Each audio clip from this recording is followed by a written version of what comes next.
자, 오퍼레이션 매니지먼트 프로세스 뷰에 대한 두 번째 비디오 클립이 되겠습니다. 자, 지난 시간에 우리가 이 프로세스라는 것에 대해서 한번 살펴봤고요. 자, 그 안에 이제 뭔가 흘러다니는 하나가 있었죠. 그게 이제 플로우 유닛이라고 부른다고 했습니다. 그 다음에 그 프로세스의 퍼포먼스를 평가하기 위해서 가장 기본적인 세 가지 매저가 있다고 그랬어요. 첫 번째가 인벤토리, 두 번째가 플로우 타임, 세 번째가 플로우 레이트이라고 하는 세 가지의 가장 기본적인 매저가 있다 그랬죠. 자, 그리고 만약에 우리가 디맨드와 서플라이 간의 미스매치가 일어나면 이런 것들이 이 인벤토리, 플로우 타임, 플로우 레이트에 이제 영향을 미치게 됩니다. 그래서 우리는 되도록이면 인벤토리는 작으면 좋겠다. 자, 플로우 타임은 짧으면 좋겠다. 그 다음 플로우 레이트는 좀 컸으면 좋겠다. 자, 이렇게 기본적인 생각을 지금 하고 있는 상황이고요. 자, 오늘은 이와 관련된 아주 중요한 이 세 가지 퍼포먼스 매저들이 독특한 관계를 가지고 있어요. 이 세상에 있는 모든 프로세스는 이 관계식을 만족하고 있습니다. 자, 그 관계식에 대해서 한번 오늘 살펴보는 시간을 가지도록 하겠습니다.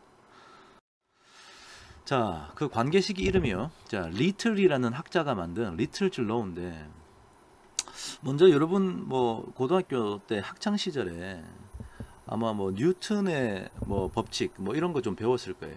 자연과학을 이제 설명하는 뉴턴의 법칙인데요. 예를 들어서 F는 ma 이런 수학식 배웠던 거 기억나나 모르겠습니다. force 힘이라는 것은 mass 질량 곱하기 acceleration 가속도, 질량 곱하기 가속도로 하면 힘이 된다. 그래서 F는 ma가 이 자연 세계를 다 설명하는 하나의 법칙이다. 자, 이렇게 아마 배웠을 텐데, 이와 비슷하게 이런 자연 법칙을 비즈니스에서도 관찰할 수 있습니다. 자, 그 비즈니스에서 관찰되는 그 법칙의 이름이요, 바로 리틀 줄로우인데요.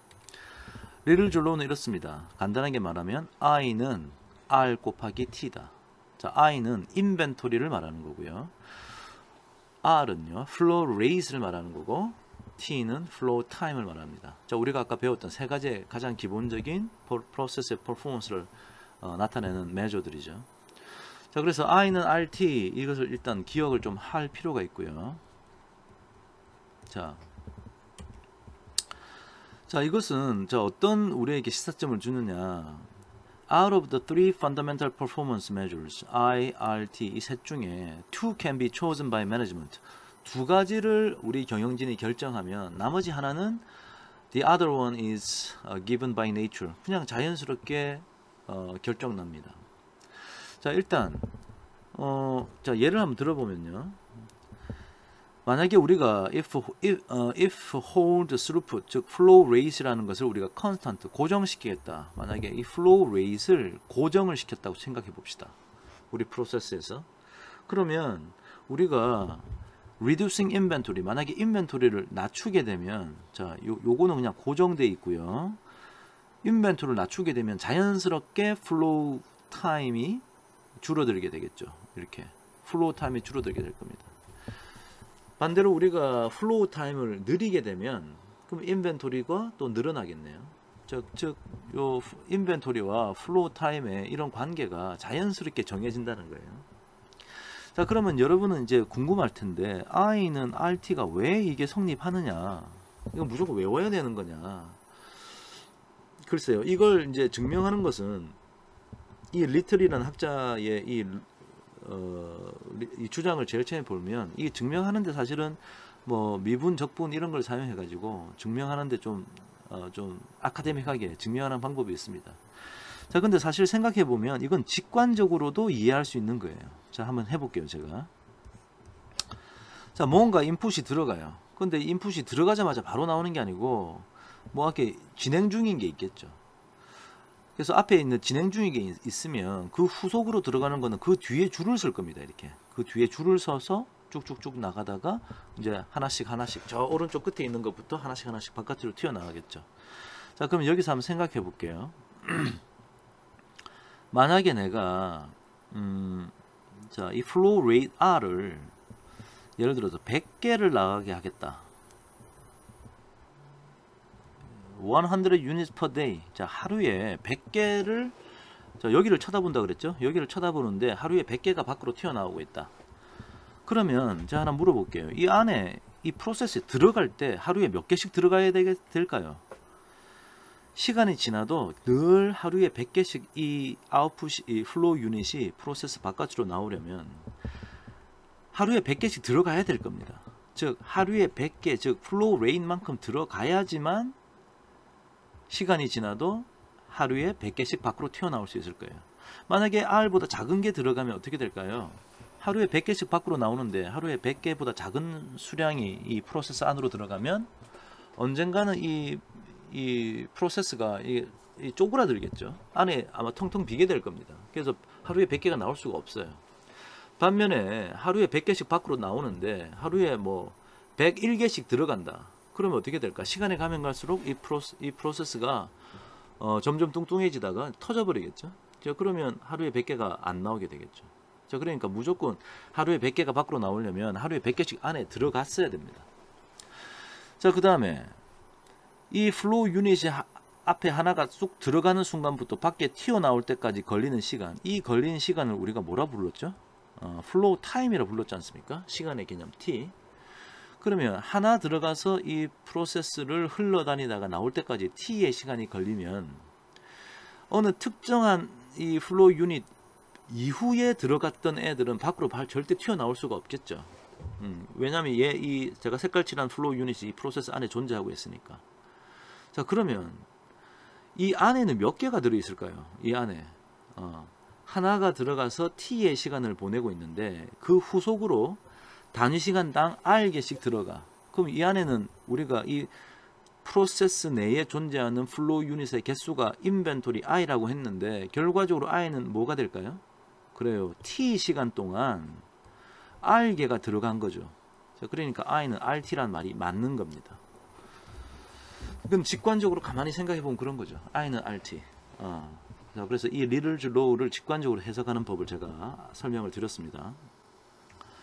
자, 이 리들즈 로우의 example을 조금 더 볼게요. 자, example. Finding out how long patients spend in KKK hospital. 이 어느 KKK라고 하는 호스피탈이 있는데 환자가 한번 들어가면 얼마나 오랫동안 거기서 시간을 보낼까? 자, 이 질문에 한번 답해 봅시다. 그럼 먼저 첫 번째 스텝. Finding out the average inventory. 자, average inventory라는 것은 자, 인벤토리가 뭐였죠? 프로세스 내에 존재하고 있는 플로우 유닛의 개수인데요. 이게 언제는 길었다가 언제는 짧았다가 왔다 갔다 시간이 지나면서 변하게 돼 있죠. 자, 그래서 우리가 이제 여러 가지 이렇게 값이 변할 때는 average의 개념을 아마 쓰면 편리할 겁니다. 그래서 평균 재고가 얼마냐? 평균 재고 뭐 어떻게 할까요? 그래서 오늘 봤더니 그러니까 예를 들어서 내가 어느 특정 시점에 딱 프로세스를 봤더니 뭐 8명이 있었고 어느 특정 시점에 봤더니 6명이 있었다. 그러니까 6명이 있는 적도 있고 8명이 있는 적도 있다. 자, 그럼 평균적으로 몇 명 있다고 봐야 돼요? 자, 7명 있다고 보는 거죠. 자, 그래서 average inventory를 let's say 7명이 있다고 한번 해봅시다. 그러면 이제 I가 있는 거예요. 다음 finding out the average flow time, flow rate, 평균적인 flow rate를 한번 봅시다. 그러니까 어느 날은 보니까 한 61명이 우리 병원을 갔다 왔고 어느 날은 보니까 59명이 갔다 왔다. 또 어느 날은 보니까 62명이 갔다 왔고 어느 날은 보니까 58명이 갔다 왔다. 그러니까 매일매일 flow rate는 다른데 자, 이것도 average의 개념으로 보면 하루에 60명이 우리 병원을 왔다 간 거죠. 평균적으로 보면.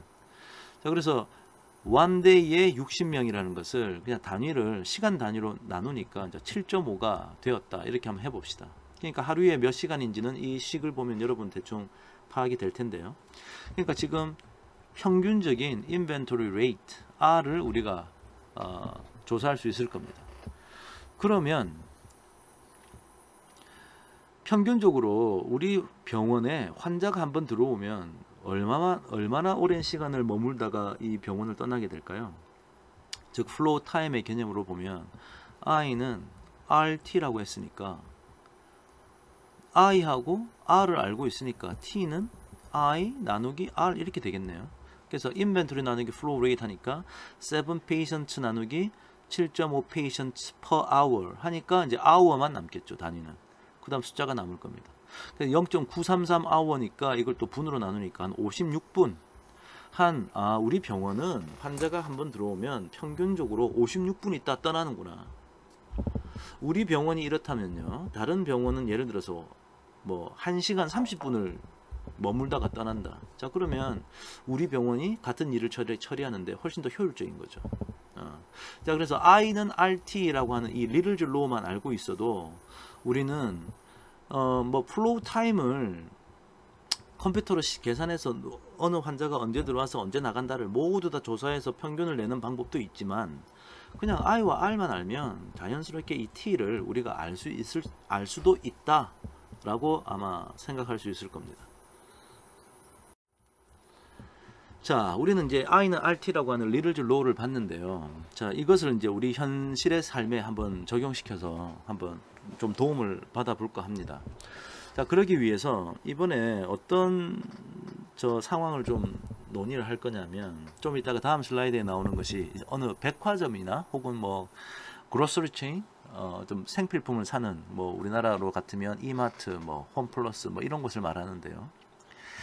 지금 만약에 백화점이라는 것을 하나의 프로세스로 보자. 자, 그러면 우리 백화점에 제품이 들어와서 머물다가 팔려 나가지 않습니까? 자, 그런데 이 제품이 한 종류가 아니에요. 별의별 제품이 다 있을 거 아닙니까? 우리가 앞에서 봤던 뭐 병원 같으면 환자라고 하는 단일의 어떤 종류이기 때문에 인벤토리를 계산할 때 환자가 몇 명, 프로세스 내에 존재하는 환자가 몇 명, 이렇게 몇 명이란 단위로 통일시켜서 볼 수 있었는데 만약에 백화점을 한번 생각해 보면 백화점에 우리 이제 공급업체로부터 들어온 제품은 화장지도 있을 거고요. 무슨 자전거도 있을 거고, 아니면 화장품도 있을 거고, 다이아몬드 링도 있을 겁니다. 그러니까 이런 것들을 그냥 개수 단위로 다 총합해서 몇 개다라고 세알리는 건 좀 문제가 있을 것 같아요. 자, 그래서 단위를 통일하기 위해서요. monetary unit으로 한번 다 변환시켜 보려고 합니다. 자, using physical unit as a flow unit is probably the most intuitive way. 자, 개수를 세알리는 거. physical unit을 생각하는 것이 가장 직관적인 방법일 거예요. to measure inventory, but not the best. 이게 이제 최선의 방법은 아닐 거다. 방금 백화점을 한번 생각해 보시면 쉽게 이해할 수 있습니다. 자, 그래서 measuring inventory in a common monetary unit. 자, 인벤토리를 우리가 양을 측정할 때 화폐 단위로 바꾸어서 한번 하는 게 좋은 생각 같아요.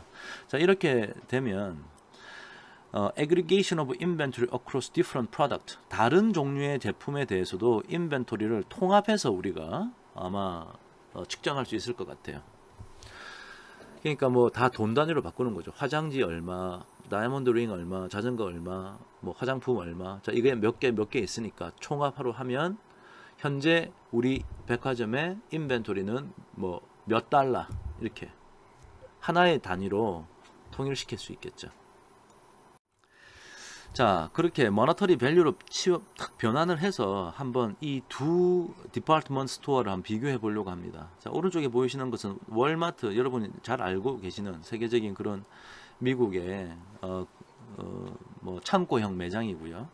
그 다음에 여기는 이제 콜즈라고 해서 이것도 이제 미국에 있는 건데 요거 조금 이제 뭐 일단 브랜드가 다르고요. 하지만 뭐 비슷한 일을 수행하는 거죠. 그래서 이 두 디파트먼트 스토어를 한번 비교해 보려고 합니다. 자, 그래서 재무제표를 한번 갖고 와봤어요.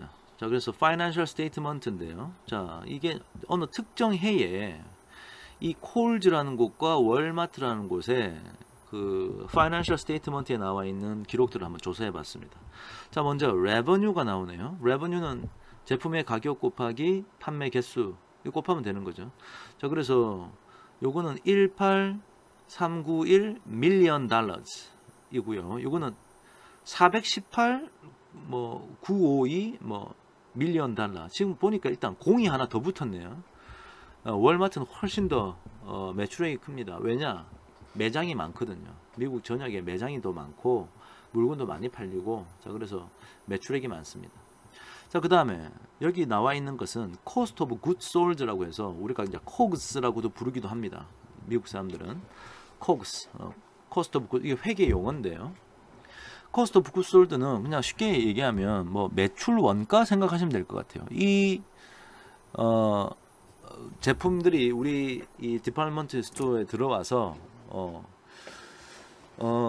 이대로 그대로 그냥 이렇게 우리가 프로핏을 하나도 안 붙이고 판매하면 그냥 코스트 오브 굿즈 솔드만 우리 안에 들어오는 거죠. 네, 그래서 저 레버뉴에다가 우리 프로핏 좀 더 구체적으로 따지면 이제 마진이란 말을 쓰는데, 마진을 빼면 요 코스트 오브 굿즈 솔드 매출 원가가 됩니다. 그래서 매출 원가도 보시면 이 정도 되고요. 얘는 이 정도 되네요. 그러니까 레버뉴보다는 작겠죠. 근데 여전히 매출 원가도 월마트가 훨씬 더 큽니다. 자, 그다음 인벤토리도 연말에 인벤토리를 재봤는데 그냥 이 인벤토리를 그냥 어느 특정 시점의 인벤토리이지만 이것을 그냥 연말에 보니까 이렇다. 그래서 이걸 그냥 평균적인 인벤토리라고 한번 생각해 보려 그래요. 그래서 인벤토리는 이렇고요, 이렇습니다. 월마트가 인벤토리도 훨씬 많네요. 그 다음에 net income은 이만큼 돈을 벌었고요. 자, 요만큼 돈을 벌었습니다. 자, 하여튼 이런 정보가 나와 있어요. 그래서 이런 정보가 필요하죠, 어카운팅 자료로서. 자, 근데 가만히 보니까 우리가 이제 어떤 생각을 한번 해볼 수 있냐면, 일단 이 코스트 오브 굿즈 솔드를 제가 플로우 레이스로 한번 생각해 볼 수 있을 것 같아요. 자, 이걸 플로우 레이스로. 지금 무슨 말이냐? 이번에 저는요, 이 프로세스, 우리가 지금 이제 이 그로서리 디파트먼트 스토어가 있는데 뭔가 물건들이 이 안에 들어와서 대기하다가 고객한테 팔려 나간 거예요. 그래서 그냥 들어온 양, 들어오고 1년에 얼마만큼이 밖으로 나갔느냐, 자, 이것에 관심이 있는 거예요. 물론 어떤 사람들은 레버뉴를 플로우 레이스로 하자라고 주장하는 사람도 있을 텐데, 그렇게 되면 이제 분석의 목적이 좀 바뀌는 거고, 뭐 그렇게 해도 됩니다. 하지만 나중에 해석을 할 때 좀 달라지는 거고요.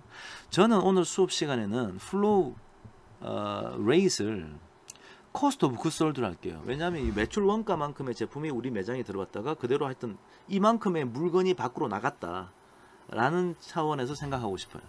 그래서 콜즈의 경우에 보면 플로우 레이시 코스트 오브 굿즈 솔드 이만큼 지금 여기 적어 놓은 거 그렇게 되겠죠. 그 다음에 콜즈의 인벤토리에 대한 정보가, 여기 인벤토리가 있으니까 요거는 이제 인벤토리로 생각할게요. 그러니까 요게 이제 인벤토리입니다. 자, 그러면 I하고 R을 우리가 이제 간파를 했다는 얘기예요. 그럼 I하고 R을 아니까 T를 우리가 간파할 수 있겠네. I는 RT니까. 자, I는 RT라고 했으니까 T를 계산해 보면 플로우 타임은 인벤토리에다 플로우 레이 나누면 되니까 두 값을 우리가 알죠. 자, 그러면 0.2671 지금 이게 다 전부 다 연 단위니까요. 그래서 여기 이제 97일, 그래서 여기는 97 days 라고 우리가 지금 간파를 한 게 되는 거죠. 자, 그러면 질문, 이 97일이라는 건 도대체 뭘 의미하죠? 이 97일이라는 숫자는 우리가 이거 어떻게 해석해야 됩니까? 그래요. 플로우 타임의 정의를 다시 생각해 보면 플로우 유닛이 우리 프로세스 안에 들어왔다가 프로세스를 떠날 때까지 걸리는 시간, 이게 플로우 타임이죠. 그러니까 이 97일은 어떻게 해석할 수 있느냐? 아마 이렇게 해석할 수 있을 거예요. We find that it takes calls on average 97일 to translate a dollar investment into a dollar of revenue. 우리가 물건을 사와서 우리 매장에 집어넣는 순간부터 이게 진짜 판매가 돼가지고 매출이 일어날 때까지 걸리는 시간이 평균적으로 97일이다. 그렇게 생각할 수 있겠죠. 물론 실질적으로는 어떤 제품은 하루 만에 팔려 나갔을 거고, 어떤 제품은 뭐 6개월 만에 팔려 나갔을 거고, 다 이 플로우 타임이 다 다르지만 평균적으로 볼 때 그렇다는 거예요. 그래서 97일의 시간이 걸렸다, 이렇게 생각할 수 있겠죠. 지금 제가 이제 우리가 이제 그럼 콜즈는 구했어요. 월마트를 계산하면 똑같은 방식으로 하면 뭐가 또 나오겠죠, 이게. 그래서 여기에 뭐가 나올 텐데, 지금 만약에 이 revenue, cost of goods sold, inventory, net income 이것들을 보고 콜즈가 좋은 프로세스냐, 월마트가 좋은 프로세스냐라고 물었을 때, 여러분이 만약에 이 지금 제가 여기 별표 쳐놓은 요 정보를 보고 그것을 쉽게 얘기할 수 있을까요? 아니 예를 들어서 매출액이 많냐? 그러면 월마트가 많고요. 그 다음에 뭐 순이익이 많냐? 그러면 넷 인컴 많은 거 월마트가 훨씬 많네요. 자, 그런데 이런 비교는 이 회사의 사이즈를 고려하지 않고 그냥 사이즈가 다르다는 것을 고려하지 않고 그냥 뭐 매출액이 크다, 뭐 넷 인컴이 크다, 아주 단편적으로 지금 비교하는 거죠. 사실은 크기가 작고 사이즈가 작지만 좋은 프로세스를 가진 회사가 있을 수도 있을 겁니다. 하지만 그것을 현재 제가 지금 주어진 요 회계 정보 요거 가지고는 판단하기 좀 어려워요. 자, 그런데 이 플로우 타임은 제가 이 별표 2개 쳐놓은 이 플로우 타임은 어떻습니까? 플로우 타임이 회사 사이즈가 크다고 뭐 플로우 타임이 길어지고 짧아지고 그런 직접적인 연관관계가 있나요? 사실은 없죠. 예, 회사의 사이즈하고 상관이 없는 게 바로 플로우 타임입니다. 다른 플로우 레이트와 인벤토리하고는 다르게 플로우 타임은 회사 사이즈하고 상관이 없어요. 자, 그래서 이 플로우 타임을 가지고 한번 이 두 회사가 어떤 회사였나 비교해 보려고 합니다. 자, 이 플로우 타임을요, 우리 이 서플라이 체인 매니지먼트라고 하는 오퍼레이션즈 매니지먼트의 어느 한 영역인데요. 자, 거기서는 days of supply라고도 부릅니다. days of supply. 그러니까 이걸 우리나라 사람들은요, 이걸 그냥 재고 일수 이렇게 부르는데, 재고 일수란 말은 이거 잘못 적었네요. 자, 재고 일수라고 부르는데, 이 재고 일수란 말은 조금 직관적으로 이해하기가 좀 어렵죠. 그래서 우리가 제품이 우리 프로세스에 들어오고 나서 며칠 있다가 밖으로 팔려 나가느냐, 그것을 측정하는 숫자가 바로 이 플로우 타임의 개념이고, 이 상황에서는요 그것을 이제 days of supply라고 부른다. 자, 요 정도만 일단 이해하고 있읍시다. 자, 방금 우리가 그 days of supply, 즉 플로우 타임의 또 다른 이름을 한번 봤는데요. 자, 그게 이제 짧으면 짧을수록 좋은 거죠. 자, 그런데 그것을 이용한 또 다른 프로세스의 퍼포먼스를 측정하는 어떤 지표가 하나 있습니다. 자, 그것이 이제 인벤토리 턴즈라고 하고요. 자, 이걸 우리나라 사람들은 이제 재고 회전율 이렇게 부릅니다. 재고 회전율. 자, 그것은 이제 결론부터 말씀드리면 플로우 타임의 역수의 개념이다. 즉 다시 말하면 이제 days of supply의 역수의 개념이고요. 자, 미리 말씀드리면 이제 이런 거예요. 예를 들어서 우리 회사의 플로우 타임, 즉 days of supply가 6개월이다. 자, days of supply가 0.52여다. 0.5년이다. 6개월이다. 자, 그 얘기는 결론부터 말하면 이제 인벤토리 턴즈가, 즉 재고 회전율이 1 나누기 0.5 한 2다. 즉 1년에 2번 재고가 회전한다. 자, 이렇게 부르기도 해요. 자, 이렇게 부르는 이유는, 자, 이렇게 이해하시면 좋을 것 같아요. 자, 실질적으로는 우리 가게에 혹은 우리 회사에 물건이 탁 공급업자로부터 들어왔다가 뭐 하루 만에 팔려 나가는 것도 있고요. 어떤 건 들어와서 6개월을 머물다 나가는 것도 있고, 어떤 건 들어와서 1년을 머물다 나가는 것도 있는데, 이것을 전체적인 관점에서 보면 우리 제품에서 우리 회사에 들어왔다 나간 이 모든 제품들이 한꺼번에 들어왔다가 6개월을 머물다가 한꺼번에 밖에 나간다. 그 다음 또 텅 비어 있으니까 또 한꺼번에 들어와서 6개월을 머물다가 한꺼번에 튀어나간다. 즉 우리 회사의 재고가 왕창 들어와서 왕창 나가는 게 2번 있었다. 자, 그것이 바로 사실은 days of supply가 6개월이 있었다. 즉 0.5년 있었다는 거나 마찬가지죠. 그래서 결국은 재고가 2회 회전했다. 자, 이렇게 부르기도 한다는 겁니다. 하지만 현실적으로는 다 달라요.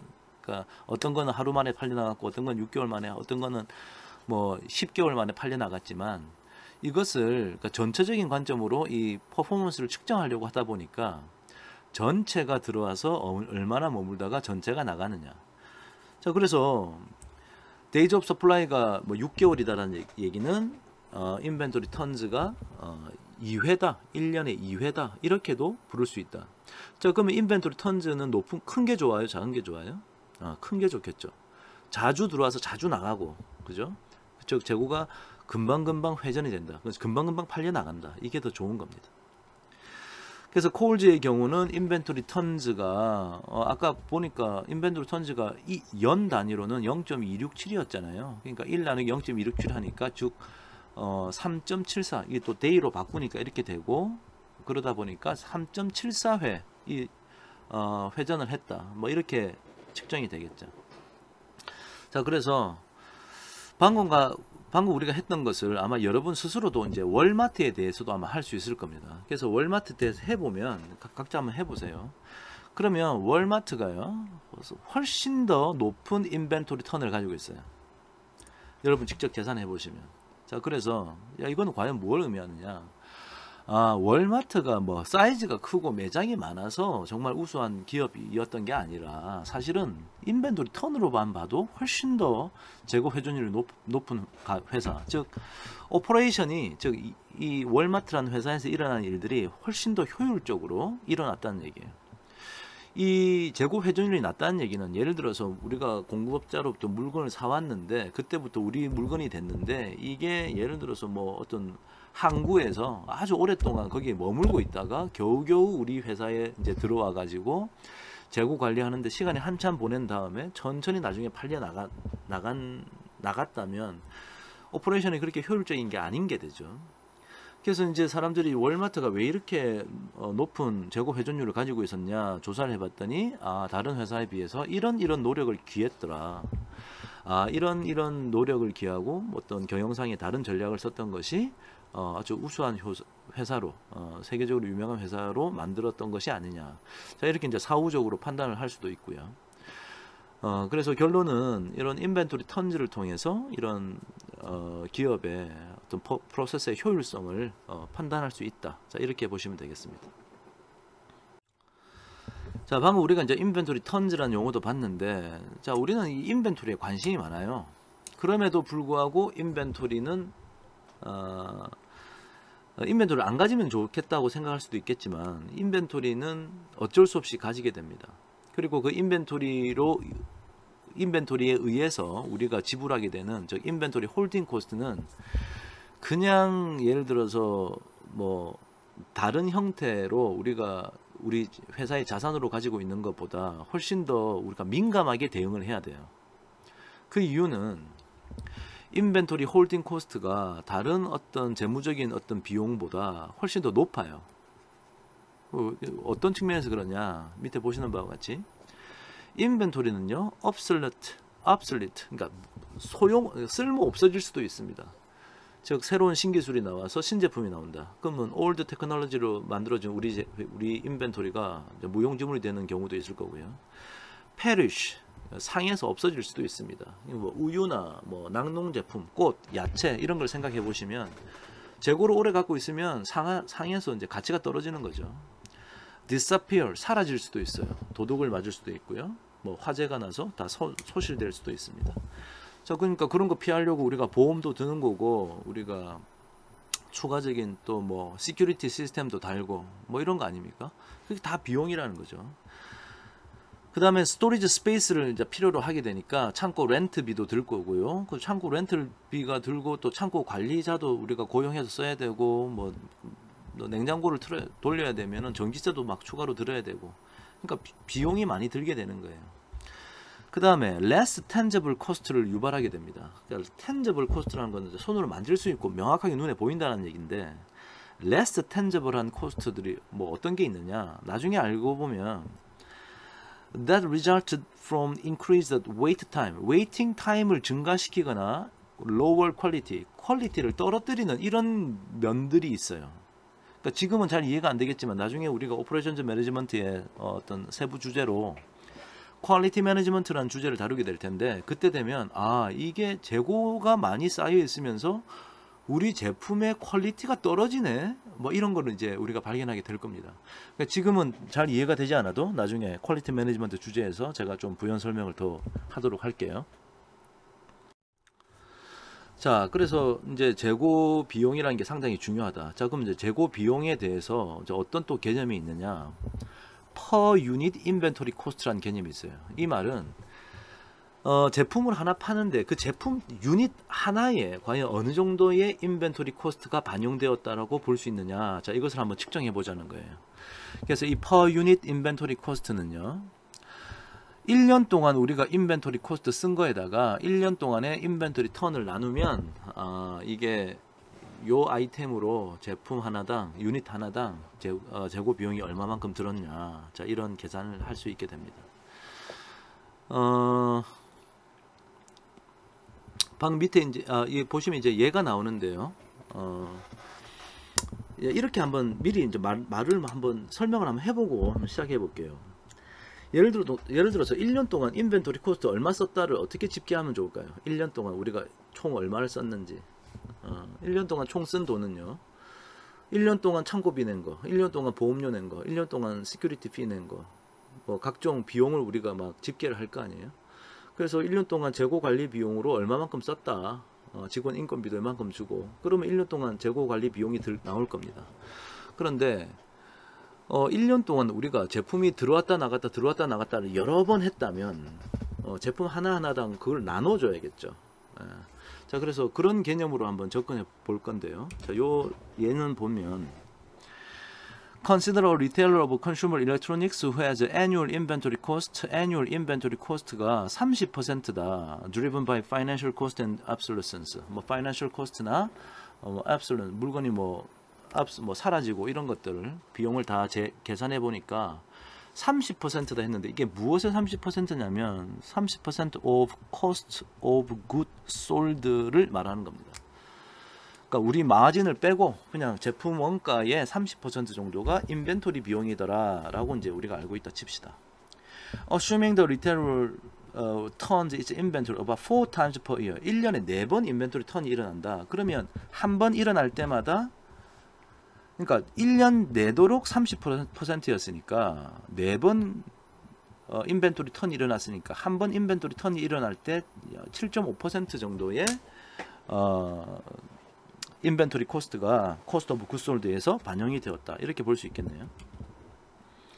근데 TV가 한 대 있는데요. 자, 이게 프라이스 태그는 300불에 우리가 팔고 있고 리테일러에 의해서 200불 정도 그러니까 코스트 오브 굿솔드가 지금 200불이라고 생각하면 해봅시다. 200불에 이제 우리가 사와서 그냥 파는 거예요. 우리가 이제 리테일러 입장이라면. 자, 그러면 이 코스트 오브 굿솔드 이제 제품 개당 가격은 200달러예요. 제품 하나의 가격은 300달러고요. 제품 한 개의 코스트 오브 굿솔드 원가가 200불입니다. 그럼 이 안에 인벤토리 코스트가 얼마만큼 들어있다고 봐야 되느냐? 아까 지금 7.5%라고 했으니까 약 15달러 정도가 사실 제품 하나의 제품 원가는 200달러인데 그 안에 어느 정도의 인벤토리 코스트가 들어있냐? 15달러 정도의 인벤토리가 들어있구나. 자, 이렇게 생각할 수 있다는 거죠. 즉 핵심은 코스트 오브 굿솔드의 개념을 잘 이용해야 한다. 자, 이렇게 생각하시면 되겠습니다.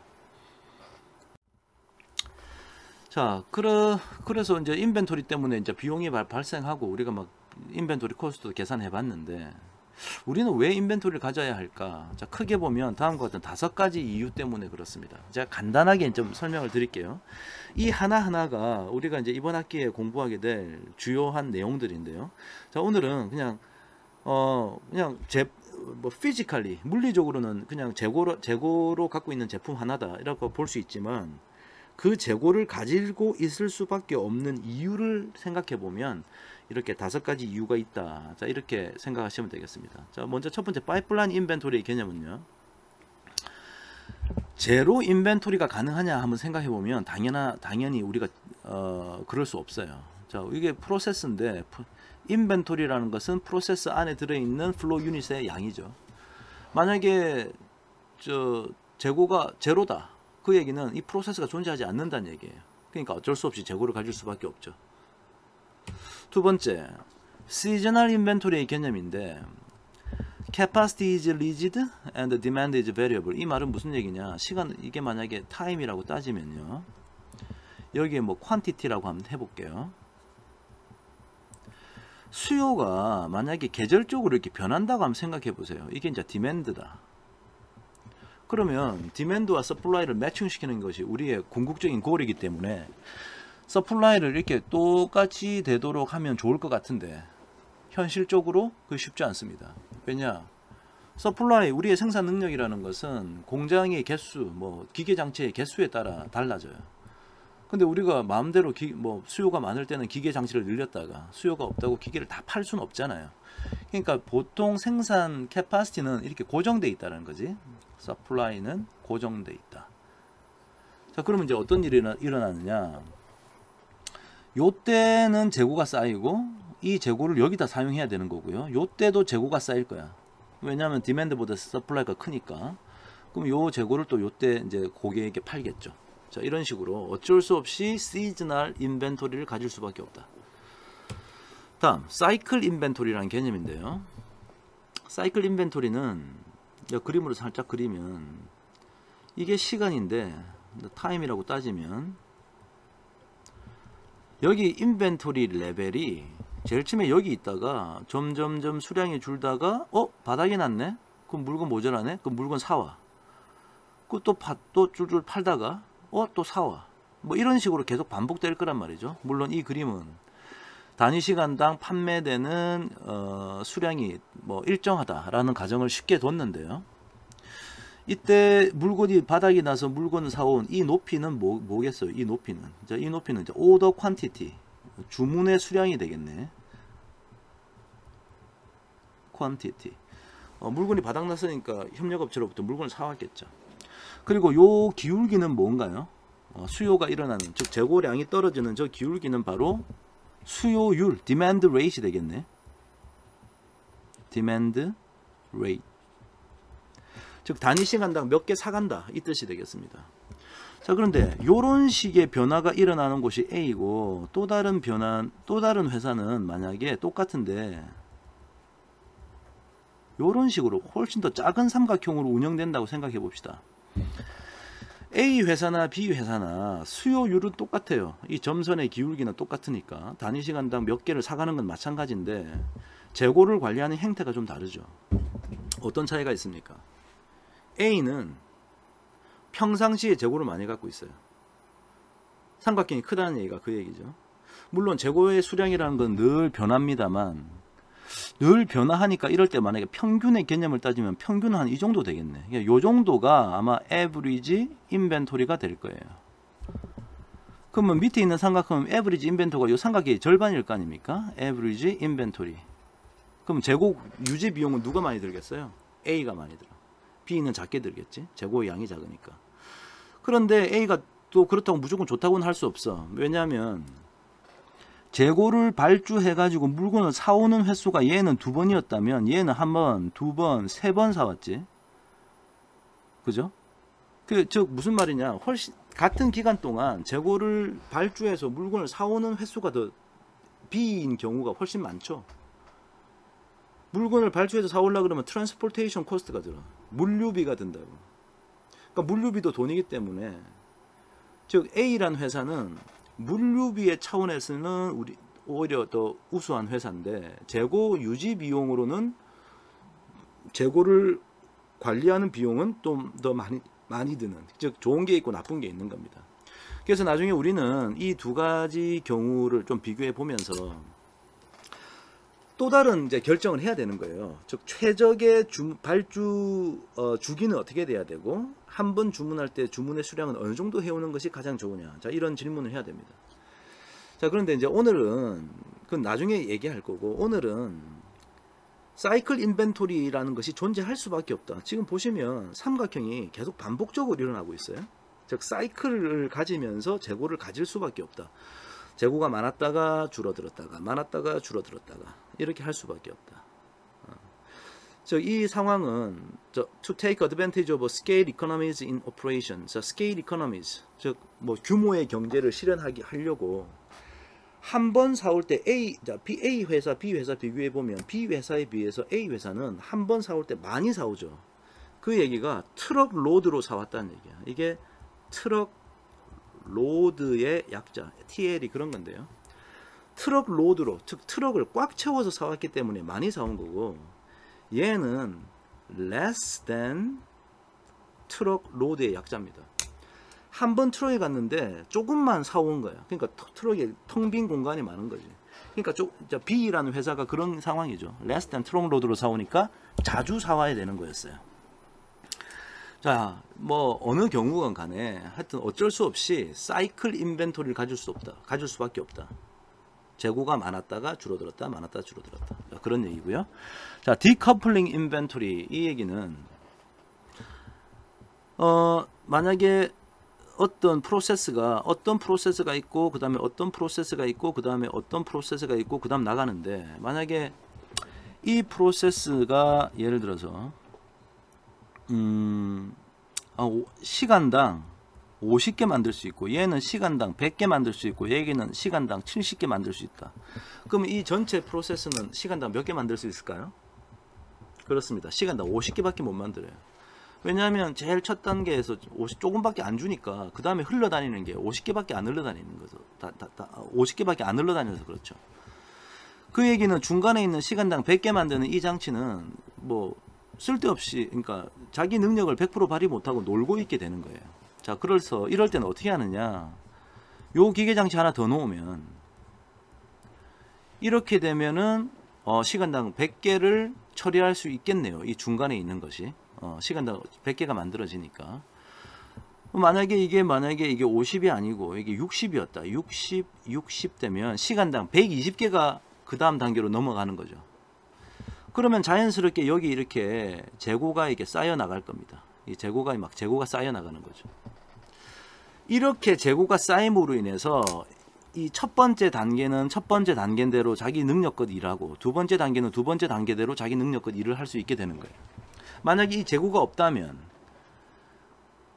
두 단계가 이렇게 서로 제약을 할 수밖에 없는 단계죠.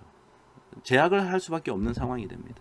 그래서 그런 상황을 피하려고 이렇게 재고를 가운데 이렇게 가짐으로 인해서 각각의 프로세스가 독립적으로 일을 하도록 할 수도 있다. 자, 그런 것을 우리가 디커플링 인벤토리 혹은 버퍼라고 부릅니다. So to operate steps independently, 각각의 단계들이 독립적으로 활동할 수 있도록 만들도록 하기 위해서 우리가 재고를 가지기도 한다. 자, 마지막 세이프티 인벤토리는요, 수요라는 것이 제가 아까 오른쪽에 A 회사, B 회사 그림 그릴 때 고정적인 수요율, demand rate를 가정했잖아요. 근데 현실적으로는 그렇지 않죠. 어떨 때는 많이 사고 어떨 때는 작게 사간다. 그러니까 수요가 불확실해서 혹시나 싶어서 이런 스토캐스틱 디맨드를 핸들하기 위해서, 즉 확률적으로 변하는 수요량을 이제 우리가 감당하기 위해서 추가적으로 조금 더 가지고 있는 인벤토리가 있을 수도 있습니다. 자, 이런 것들도 나중에 우리가 이번 학기에 배울 거예요. 자, 그래서 다음과 같은 5가지 이유로 인벤토리를 가질 수밖에 없다. 자, 오늘 거기까지 일단 인벤토리에 대한 설명을 좀 드릴게요. 자, 이제 마지막 슬라이드인데요. 자, 프로덕트하고 프로세스 사이에는요, 어떤 관계가 좀 있어요. 자, process leading to the supply of goods or service can take many different forms. 다양한 형태를 띌 수 있다.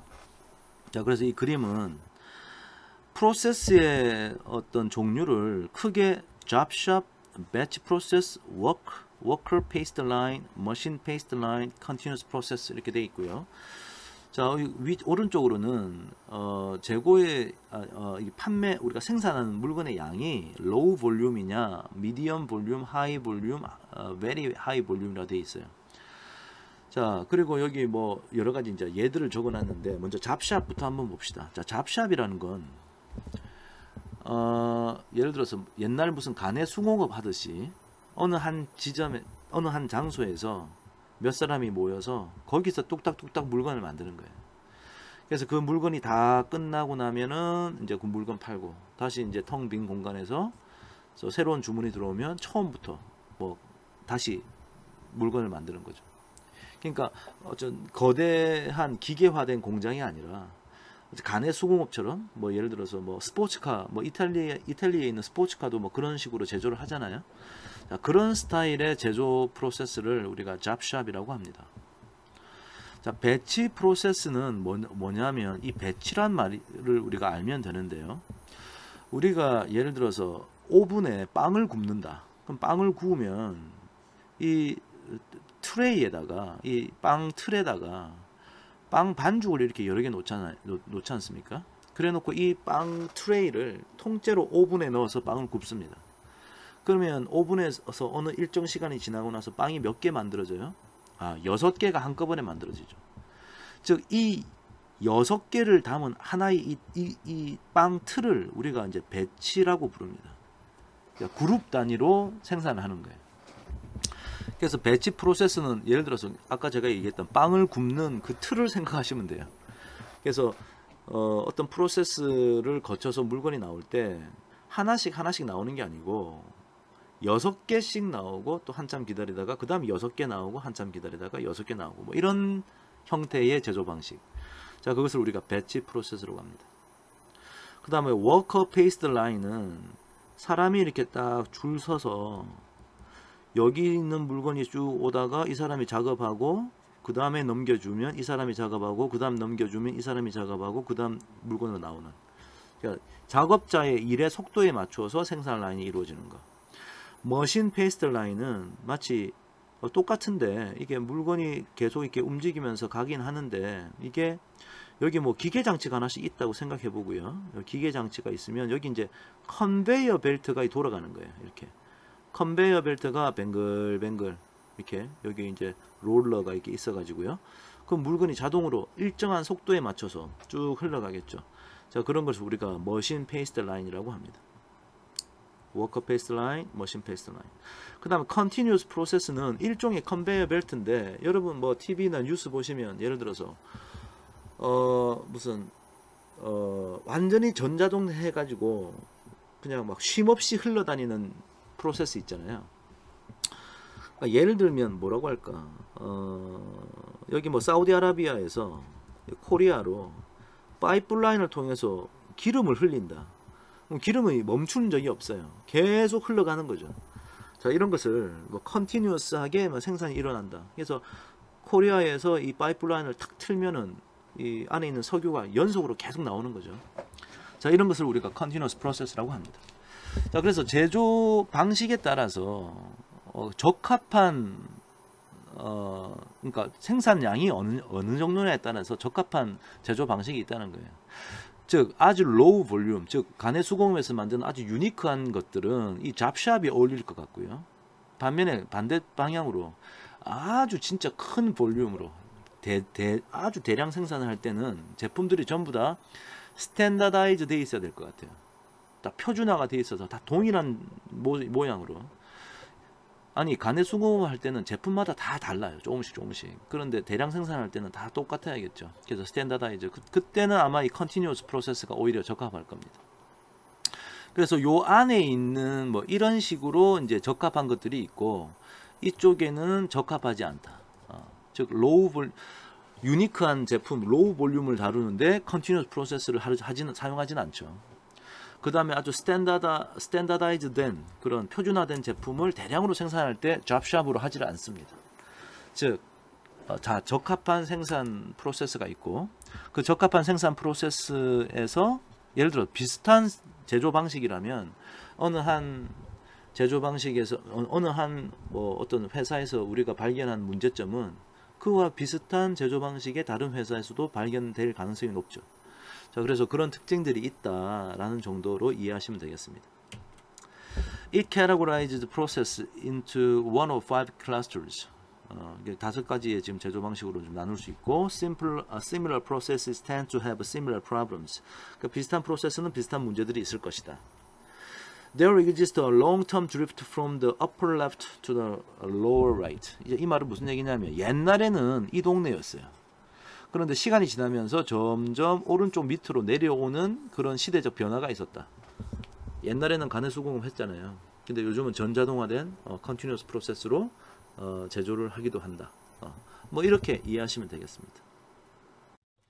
자, 여기까지가 먼저 이 오퍼레이션즈 매니지먼트의 첫 번째 토픽인 프로세스 뷰에 대한 설명이었어요. 그래서 이 제가 했던 강의를 잘 한번 잘 되돌아 보시고요. 그리고 여러분 이 클래스에 가면 이 홈워크 프로블럼들이 나와 있으니까 우리 교재에 나와 있는 문제고요. 각자 요 정도 지식을 가지고 이 문제를 한번 핸들 해 보시기 바랍니다. 자, 오늘 수업 여기까지 할게요. 자, 수고하셨습니다.